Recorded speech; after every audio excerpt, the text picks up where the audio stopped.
I'm Ed Begley. How are we doing today? I'm trying to remain hopeful. No small feat given what we're seeing today in great detail. I certainly knew about the gyre in the Pacific, the Great Pacific Garbage Patch. I knew about some of the Atlantic gyres, and I knew of these things. I know of the many other environmental ills that we face. I know some of those details pretty well. But, where's the hope? And I promise you I will get to a hopeful message today. You just got to give me a few minutes. Because without hope, what are we going to do? That's one of the two great lies. And there are two that I've always been aware of. One great lie, there is no hope. Let's just watch it all unfold on the big screen TV and get a sixer and, relax, and there's nothing you can do. So why bother?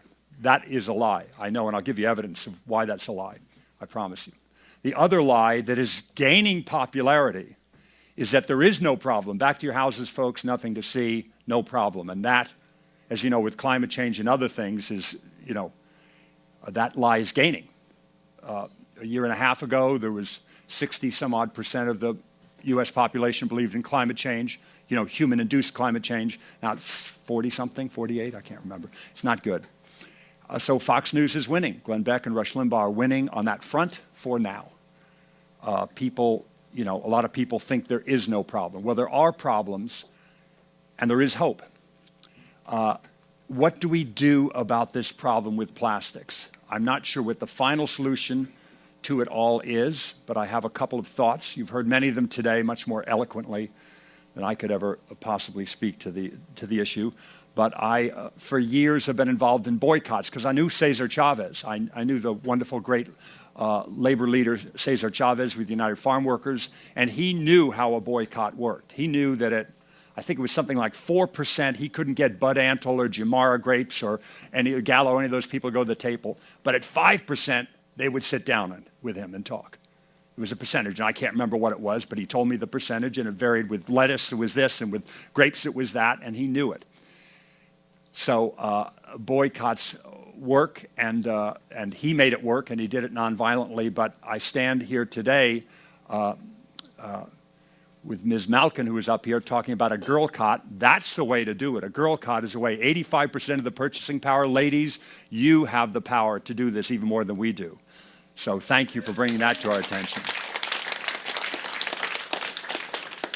But what do? We eliminate these plastics from our life. But the great lie, the reason to do nothing is that, and I heard it back in 1970 when I started being this green guy basically, just wanting to do something to stop the smog in LA in 1970, doing something to stop the pollution I saw in the Santa Monica Bay. I didn't need to read a study about it. I did read studies about it, but you could see it, you could feel it. You couldn't run from here to, out to that walkway without wheezing like this, and it was very, very bad. So I got involved in 1970, and I started doing stuff.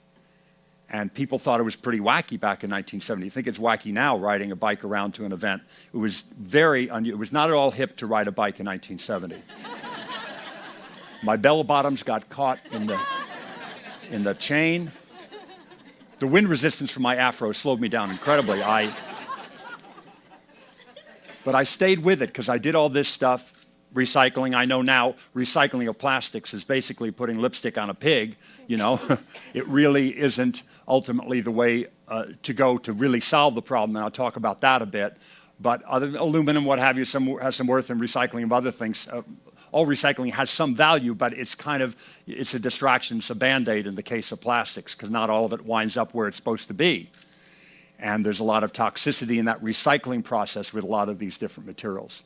So the idea of generating mountains of trash and recycling is not good. But what I did in 1970, apropos of a boycott, I knew about Cesar Chavez and I knew that boycotts work, but I started doing all this stuff that was within my budget. And if you want to look on the internet what I was doing in 1970 as an actor, not bloody much. The point is I didn't have a lot of money. I couldn't afford solar panels or, hybrid cars or fancy stuff. And I did all that cheap and easy stuff. And what happened next it was kind of surprising to me in a way. I saved money. I was actually saving money because I did all the stuff that I could afford. I started riding my bike, to get around even more than I already did. I always had a paper route and stuff. I always rode a bike, but I rode it even more. I took public transportation to get where I was going, and I did all that stuff and composting and all that stuff. I became a vegetarian. I ate lower on the food chain, which I had heard was better for the environment, and that was cheaper. And I even bought an electric car. I actually did buy an electric car in 1970. People think I'm making that up. Thank you. It was a tailor-done electric car. They still make electric cars today. When I say car, I'm being quite grand. We're talking about a golf cart with a windshield wiper and a horn, okay? It had a top speed of 20 miles an hour, had a range of about 20 miles, but I went around town in it. And it was not at all cool on a date, I'll tell you. I took a few dates in the electric car.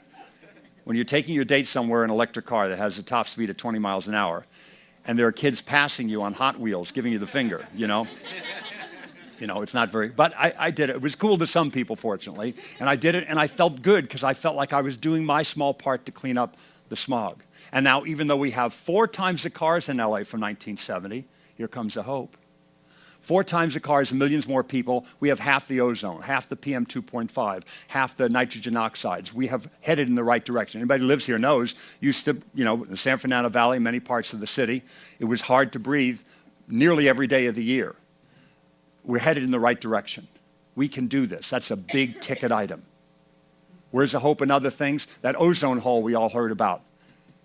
Many years ago, by 1987, people like Sherwood Rowland from UC Irvine and others, he wound up winning the Nobel Prize for his work with CFCs, and ozone depletion became clear, and people said, we're going to get rid of CFCs. They used it to clean circuit boards, they used it for all kinds of things, and they said, you won't be able to have refrigerators anymore. You crazy environmentalists, food's going to go bad, it's going to be horrible. You won't have air conditioners, people in Dallas are going to die in the heat, and you guys are going to ruin civilization and what have you. We'd heard that before, fortunately, about seat belts and other things, so we knew it might not be true. Of course, we still have refrigerators, we still have all these other devices, and they eliminated CFCs way ahead of schedule. That ozone hole is not the same size that it was in 1987. It's not bigger, it is smaller, way ahead of schedule. That's a global problem, and we did something with that. What are we going to do about this gyre in the Pacific and elsewhere? I don't know. I labored under the same delusion many people labored, like 5 years ago when I started here, but wow, they got to start skimming that stuff up. Yeah, let's clean up, the Sahara with a little hand skimmer.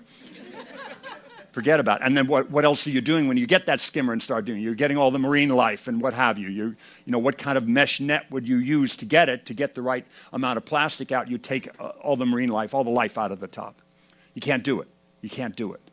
What are we going to do?